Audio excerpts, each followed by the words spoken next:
네, 태극기 의병 여러분 안녕하십니까? 우리는 지금 400여 년 전 임진왜란이 일어났을 때 관군이 무기 버리고 다 도망갔을 때 우리 민초들이 일어났지 않습니까? 바로 지금 우리가 이 문재인 일당이 나라를 김정은이한테 팔아 넘기려는 이 순간 우리를 의병이 된 심정으로 나오셨다고 생각을 합니다. 그래서 우리 윤봉길 의사 직계 우선 윤용 선생님을 비롯해서 저는 400년 전 홍위 장군, 곽재우 장군 후손으로서 우리는 태극기 의병이라고 여러분을 오늘부터 저는 부르기로 결심했습니다. 자, 의병 여러분, 광주 5.18의 망령이 지금 대한민국을 목조르고 있습니다. 5.18에 관해서는 입도 떼지 마라. 이미 민주화 운동이라고 역사적인 평가가 내려졌는데 여기에 건드리면은 넌 죽인다. 국민이 선출한 지역 대표인 국회의원 모가지를 따겠다고 얘들이 지금 공갈 협박을 하고 있습니다. 지금 더불어민주당이 이 기레기 언론을 앞세우고 5.18 유감 단체들을 앞세워 가지고 지금 5.18 사태로 지금 벌이고 있는 이 작태는 한마디로 속이 빤히 보이는 정치 공세입니다. 자, 여러분 보십시오. 작년 12월에 김태우 수사관이 폭로를 하면서 청와대 민정수석실에서 민간인 사찰을 계속하고 있다. 여기에서부터 터져나와서 목포 손혜원 국회의원의 부동산 투기에다가 안희정 미투 성폭행으로 구속되고 김경수 지사가 드디어 여론 조작으로 지방선거를 망치고 유죄 판결 받으면서 이제 17년 5구 대통령 선거가 대선 무효로 이제 가야 될 이러한 위기 상황에서 이 공청회에서 나온 몇 가지 터집을 잡아가지고 이자들이 지금 이 모든 것을 한꺼번에 일거에 만회하겠다고 지금 아주 치사한 치졸한 정치 공세를 지금 벌이고 있는 것입니다. 자, 여러분 언론의 보도를 보세요. 언론의 제목이 5.18 망언 논란. 언론은 객관적이고 항상 가치 중립적인 용어를 써야 됩니다. 진짜 제대로 된 언론이라면은 5.18 진상규명 공청회 논란. 그러나 얘들은 이미 재판했어요. 5.18 망언이라고 이미 딱 견뎌놓고 좀 얘기를 하는 겁니다. 앞서 우리 민주공 총장께서 몇 가지 말씀을 드린 바 있지만은 저도 80년 5.18 당시 입사 5년 차에 민한 사회부 기자였습니다. 저는 경상도 출신이기 때문에 광주 현지는 못 갔습니다. 당시 현장을 목격했던 기자들로서 몇 가지만 정리해드리고 광주 사태 당시 바로 그 순간부터 몇 가지 의문점이 돌기 시작했습니다. 자, 김대중 석방을 요구하는 전남대학생들의 시위가 어느 날 하루아침에 무장폭동으로 바뀌게 되어버렸습니다. 이게 그냥 자연 발생적으로 가능한 일이다. 자, 두 번째, 광주 시내에 있는 경찰서의 무기고를 비롯해서 옆 인근에 있는 나주 담원 한평 담양까지 화순 담양까지 40여 군데의 경찰 무기고가 한날 1시에 동시에 섭격을 받아가지고 불과 4시간 만에 카빈총 5,000장과 수십만 발의 총알을 탈취하는 사건이 벌어졌습니다. 자, 두 번째, 본부가 됐던 경남 도청 지하에 수만 톤의 TNT를 이틀 만에 설치를 했는데 사건이 정리되고 나서 전문가들이 가서 해체하는 데만 무려 2주일이 걸렸습니다. 폭탄 전문가가 있었다는 얘기죠. 자, 그 다음 아시아 자동차를 쳐들어가서 완성 단계 직전이지만 완성되지 않는 자동차에 그 영화에서 보듯이 시동을 걸고 장갑차 4대를 비롯해서 집차, 트럭, 버스 수백 대의 차량을 몰고 나온 그 전문가들은 누굽니까? 1980년도 자동차 운전면허증 갖고 있는 분 몇십만 명밖에 안 됐습니다. 광주에 그렇게 비싼 고급 승용차 몇 대 없었습니다. 서울에서 몇백 명의 연고대학생이 내려왔다는데 내려왔다는 대학생들 단 한 명도 나온 적이 없습니다. 자, 무장한 폭도들이 이정양, 장기수 70여 명을 비롯해서 사상범 160여 명이 갇혀있던 광주 교도소를 무려 최소 5차례 이상 조직적으로 공격을 했습니다. 그때 그 광주 교도소 주변에서 수십 명이 집중적으로 희생자가 났습니다. 그런데 대부분 그분들의 총상은 카빈 총이었고 또 뒤쪽에서 맞은 사상자가 많았습니다. 그 당시 경찰 무기고에서 탈취한 총이 바로 카빈 총이었고 진압으로 내려간 계엄군은 M16이었습니다. 총기 이 종류가 전혀 다른 겁니다. 그 다음에 군 공수부대에 행군, 진군하는 그 정보를 사전에 입수해서 정규 군 부대에 대한 공격이 수시로 감행이 됐습니다. 그중에 24단에 대한 공격은 그 유명한 사건이죠. 도대체 이러한 조직적이고 아주 전술적인 어떤 군사작전이 어떻게 해서 가능했느냐. 자, 23일 날 벌기대회가 열렸습니다. 거기에 시민들이 올라와서 정언을 했습니다. 넉수군에 한 아주머니가 올라와서 자기 며느리가 임신 중이었는데 며칠 안 들어와서 찾아봤더니 배가 갈린 채로 태아가 팽개쳐 있더라. 또 어떤 아주머니는 우리 딸이 며칠 돼서 행방불명됐는데 찾아봤더니 유방이 대검으로 잘렸더라. 이런 정언들이 나오면서 그 벌기대회가 완전히 그냥 폭력적인 강경한 분위기로 바뀌었습니다. 그렇게 정언했던 사람들 그날 이후 광주 대한민국 바닥에서 얼굴 쳐다본 적이 없습니다. 그 누굽니까?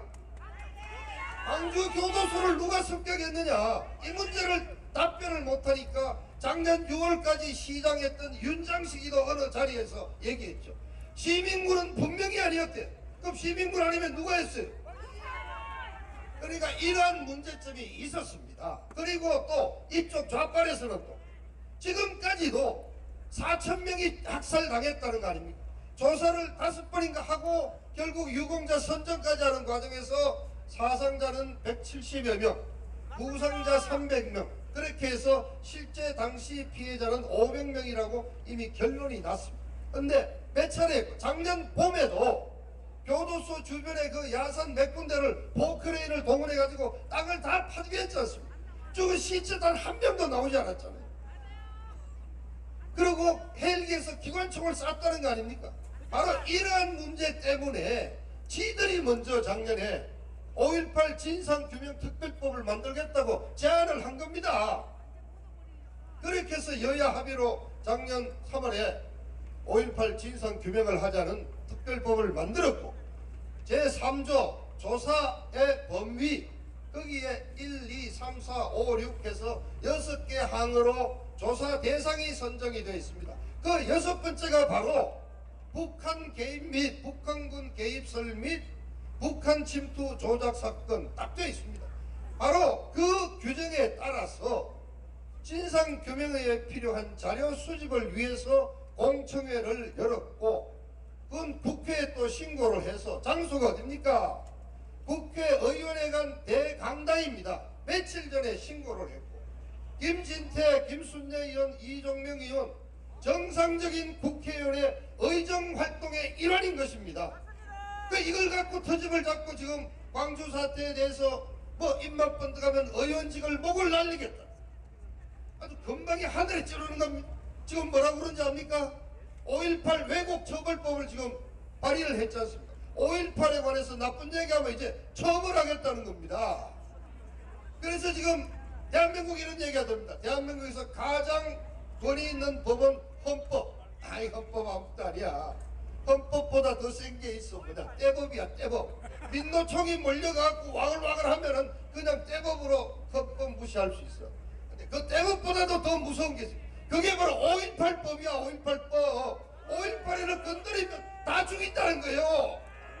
이 21세기 자유민주 사회에서 5.18은 여러분 성적이 되고 있습니다.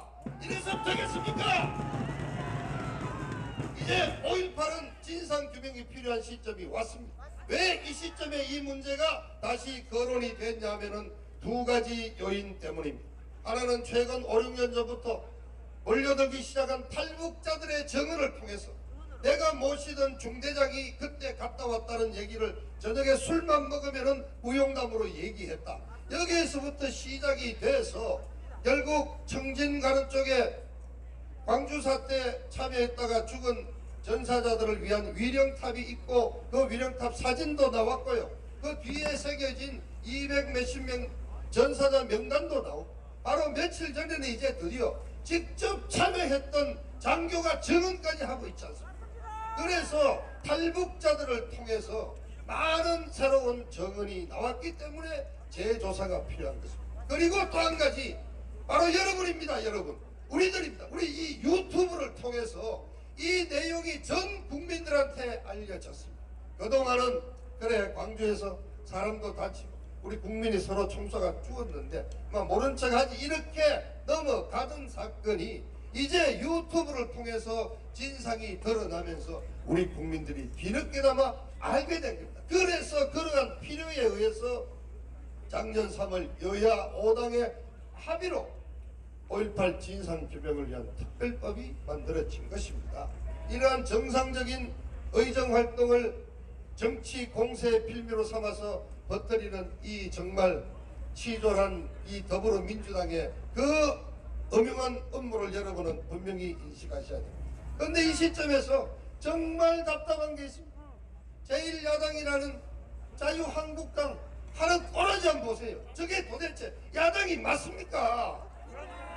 비대위원장이라는 김병준이 바로 꼬리 내리고 사과를 하면서 하는 말이 국민 정서에 맞지 않는다. 북한군 개입수는 사실이 아니다. 아니 사실이 아니면 왜 그러면 특별법까지 만들었어요.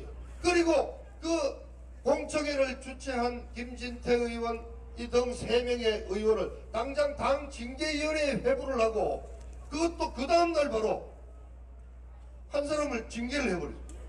아니 세상에 아니 누구를 아들을 꾸지람을 할 때도 너 왜 그랬냐고 한 번은 변명의 기회를 줘야 되는데 아니 대한민국의 국회의원 징계를 그렇게 소명 절차도 없이 새벽에 어디서 하는지도 모르는 비밀 장소에 모여가지고 뚝딱 당원 자유한국당 소속 국회의원으로서는 가장 무거운 징계가 바로 당에서 쫓아내는 제명인 것입니다.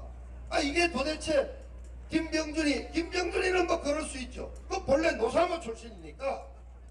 그런데 갑자기 또 당은 지금 떠났지만 서청원이가 나와가지고 내가 그 당시 취재했는데 북한군 개입은 없었다. 두 번째, 자 김무성이가 드디어 났죠. 어마어마하게 긴 장문의 성명서를 내가지고 5.18에 대한 역사적인 평가는 이미 내려졌다.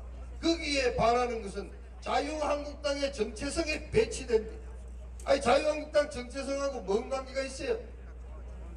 자 장재원이가 또 나왔죠. 무슨 호남을 포기한 여러분 기억하십시오. 이런 말을 하는 자들 서청원, 김무성, 장재원 이게 전부 YS 김영삼의 밑에서 정치를 한 상도동 출신이라는 점을 여러분 분명히 기억하셔야 됩니다. 자, 이 말씀을 왜 드리느냐. 자, 두 번째 또 이 5.18 진상규명과 함께 문제가 된 게 바로 유공자 명단을 공개하자는 거 아닙니까?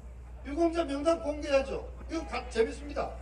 자, 유공자는 국가유공자는 보훈처가 정하도록 되어 있는데 이건 어떻게 됐는지 광주시장이 마음대로 선정하고 심사해서 정하고 그냥 보고하면은 보훈처에서는 필요한 예산만 내려주는 그런 식으로 되어 있습니다.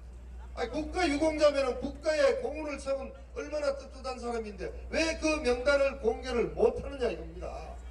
명단을 공개 안 한다 할 때는 공개해서 이름이 드러나면은 곤란한 뭐가 있기 때문이겠죠. 간단하게. 자 지금까지 공개된 데 보면은 정치인이 많았습니다. 이해찬이 본인이 그랬죠. 이 얘기 하려고 하다가 몇 년 전에 어느 장소에서 우연히 튀어나왔죠. 난 광주 건방에도 안 가봤는데 유공자 돼 있더라.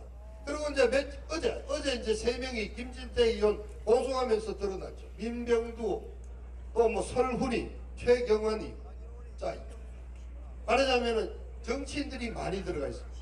그러면 우리 야당인 자유한국당에는 유공자 없을까요? 저는 있다고 생각합니다. 자, 이 5.18에 관련해서 두 가지 중요한 법안이 있습니다. 5.18 광주 사태를 민주화 운동으로 규정한 것이 김영삼 대통령입니다. 1995년 12월에 5.18 민주화 운동 특별법이 만들어졌습니다. 그다음 두 번째, 이 2002년 1월 이때는 김대중 대통령 때 이때 5.18 민주 유공자 예우에 관한 특별법이 만들어집니다. 이 두 개의 법 당시 YS 당시 민주화운동법, DJ 당시 예우법, 이 두 가지 법안을 발의했거나 찬성을 했거나 이 법안에 협조한 사람들은 아마 유공자일 가능성이 높지 않겠습니까? 그래서 정말 양심 고백을 저는 기다려야 돼. 그래서 지금 이 자유한국당 안에는 스스로 민주화 세력이라고 하면서 5.18을 역사적 평가를 하면서 유공자라고 있는 친구들도 있는 겁니다.